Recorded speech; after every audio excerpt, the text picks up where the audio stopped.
हरे कृष्ण। जय माता लक्ष्मी।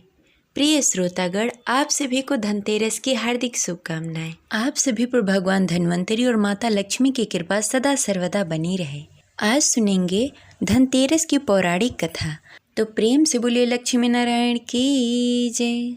जय श्री हरि। हर साल कार्तिक मास की कृष्ण पक्ष की त्रयोदशी तिथि के दिन धनतेरस का त्यौहार मनाया जाता है।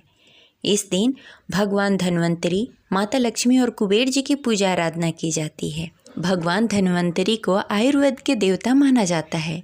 माना जाता है कि धनतेरस के दिन ही भगवान धन्वंतरी समुद्र मंथन से अमृत कलश लेकर प्रकट हुए थे। भगवान धन्वंतरी को भगवान विष्णु का अंश और आयुर्वेद का देवता माना जाता है। इसी दिन भगवान धन्वंतरी का प्रकट्य हुआ था। इसी कारण से इस दिन धनतेरस का त्यौहार मनाया जाता है और धनतेरस के दिन बर्तन खरीदे जाते हैं और भगवान धन्वंतरी और माता लक्ष्मी और कुबेर जी की पूजा आराधना की जाती है। माना जाता है कि धनतेरस के दिन माता लक्ष्मी, भगवान कुबेर और धन्वंतरी जी की पूजा आराधना करने से घर में सुख, शांति, समृद्धि के साथ आरोग्यता का वरदान प्राप्त होता है। तो आइए पूरी श्रद्धा और भक्ति के साथ सुनते हैं धनतेरस की पौराणिक कथा। कथा शुरू करने से पहले इस वीडियो को लाइक करके कमेंट बॉक्स में लक्ष्मी नारायण की जय अवश्य लिखें। एक समय की बात है, भगवान विष्णु के मन में ख्याल आया कि चलिए मृत्यु लोक में विचरण करते हैं। भगवान विष्णु ने माता लक्ष्मी से बताया कि मैं धरती पर विचरण करने जा रहा हूँ। तब माता लक्ष्मी ने कहा कि मैं भी आपके साथ चलूँगी। तब भगवान विष्णु ने कहा, यदि मैं जो कहूँगा वह करोगी तब मैं तुम्हें अपने साथ ले चलूँगा। तब माता लक्ष्मी जी उनकी बात मान गई और भगवान विष्णु के साथ भूमंडल पर आ गईं।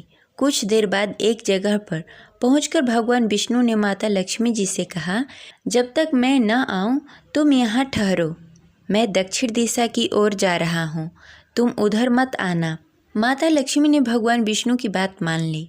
भगवान विष्णु के जाने के बाद माता लक्ष्मी के मन में कौतूक जाग गया कि आखिर दक्षिण दिशा में ऐसा क्या रहस्य है जो मुझे मना किया गया है। और भगवान स्वयं चले गए।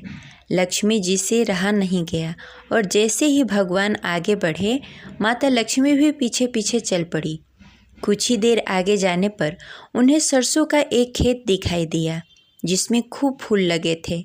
सरसों की शोभा देखकर वह मंत्रमुग्ध हो गई और फूल तोड़कर अपना श्रृंगार करने के बाद आगे बढ़ी। आगे जाने पर एक गन्ने के खेत से लक्ष्मी जी गन्ने तोड़कर रस चूसने लगी। उसी क्षण विष्णु जी आ गए। यह देखकर लक्ष्मी जी पर नाराज हो गए और बोले कि मैंने तुम्हें इधर आने से मना किया था, फिर भी तुम आ गई और किसान के खेत में चोरी कर बैठी। अब तुम इस अपराध के दंड स्वरूप इस किसान के घर में 12 वर्षों तक सेवा करोगी। ऐसा कहकर भगवान विष्णु क्षीर सागर में चले गए। तब माता लक्ष्मी जी उस गरीब किसान के घर में रहने लगी।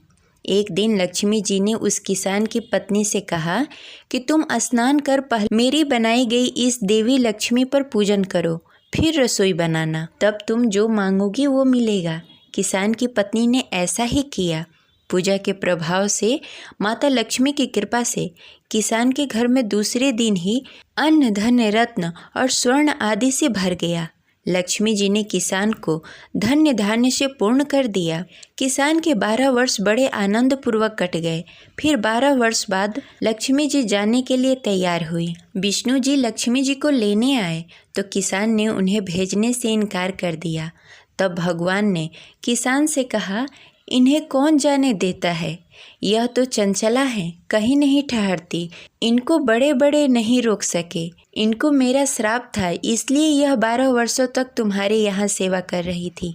तुम्हारी 12 वर्ष की सेवा समय पूरा हो गया। किसान हठ पूर्वक बोला कि नहीं, अब मैं लक्ष्मी जी को नहीं जाने दूंगा। तब लक्ष्मी जी ने कहा कि हे किसान, तुम मुझे रोकना चाहते हो तो जो मैं कहूँगी वैसा करो।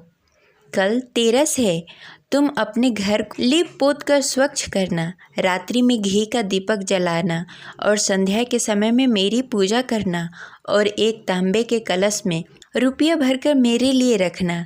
मैं इस कलश में निवास करूँगी, किंतु पूजा के समय मैं तुम्हें दिखाई नहीं दूंगी। इस एक दिन की पूजा से वर्ष भर मैं तुम्हारे घर से नहीं जाऊंगी। यह कहकर वह दीपकों के प्रकाश के साथ 200 दिशाओं में फैल गईं। अगले दिन किसान माता लक्ष्मी के कथनानुसार सभी कार्य किए और माता लक्ष्मी की पूजा की। फिर से किसान का घर धन्य धान्य से भर गया। इसी वजह से हर वर्ष धनतेरस के दिन माता लक्ष्मी की पूजा होने लगी और उसी दिन से धनतेरस का त्यौहार मनाया जाने लगा। इस प्रकार यह कथा संपन्न हुई। वहीं धनतेरस की दूसरी पौराणिक कथा के अनुसार एक बार मृत्यु के देवता यमराज जी ने यमदूतों से प्रश्न किया कि क्या कभी मनुष्य के प्राण लेने में तुमको कभी किसी पर दया आती है?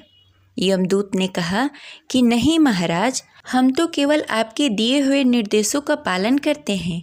फिर यमराज जी ने कहा कि बेझिझक होकर बताओ कि क्या कभी मनुष्य के प्राण लेने में दया आई है? तब एक यमदूत ने कहा, एक बार मेरे साथ ऐसी ही घटना हुई थी जिसको देखकर हृदय पसीज गया था। एक बार एक हंस नामक राजा शिकार पर गया था।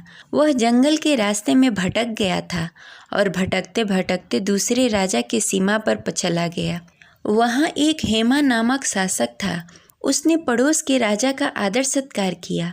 उसी दिन राजा की पत्नी ने एक पुत्र को जन्म दिया था। ज्योतिषों के ग्रह नक्षत्रों के आधार पर बताया गया था कि इस बालक का विवाह होने के 4 दिन बाद ही मृत्यु हो जाएगी।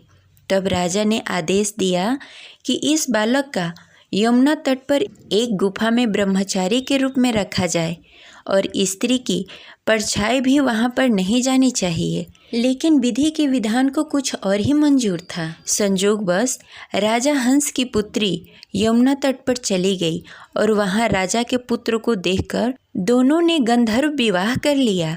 विवाह के 4 दिन बाद ही राजा के पुत्र की मृत्यु हो गई। यमदूत राजकुमार के प्राण लेने पहुँचे। यह देखकर उसकी पत्नी जोर जोर से रोने लगी। नवविवाहित को इस तरह विलाप करते देख यमदूतों को बहुत ही दुख हुआ। वे राजकुमार के प्राण लेकर मृत्यु के देवता यमराज के पास पहुँचे और सारी बातें बताई। उन्होंने यमराज से पूछा, क्या अकाल मृत्यु से मुक्ति का कोई उपाय है? यमराज ने उनके दुखी मन को देखकर कहा कि यह तो विधि का विधान है और मर्यादा में रहते हुए यह काम करना पड़ेगा। यमदूतों ने पूछा कि ऐसा कोई उपाय है जिससे अकाल मृत्यु से बचा जा सके? तब यमराज ने कहा कि धनतेरस के दिन विधि विधान के साथ संध्या के समय में दीपक जलाया जाता है तो उसके घर में अकाल मृत्यु का भय समाप्त हो जाता है। तब से धनतेरस के दिन यमराज की पूजा की परंपरा शुरू हो गई और धनतेरस के दिन संध्या के समय में दीपक जलाया जाने लगा। ये रही आज की कथा। आशा करते हैं आपको अच्छी लगी होगी। तो इस वीडियो को लाइक करें और ज़्यादा से ज़्यादा लोगों को शेयर करें। मिलते हैं अगले वीडियो में। तब तक के लिए हरे कृष्णा, जय माता लक्ष्मी।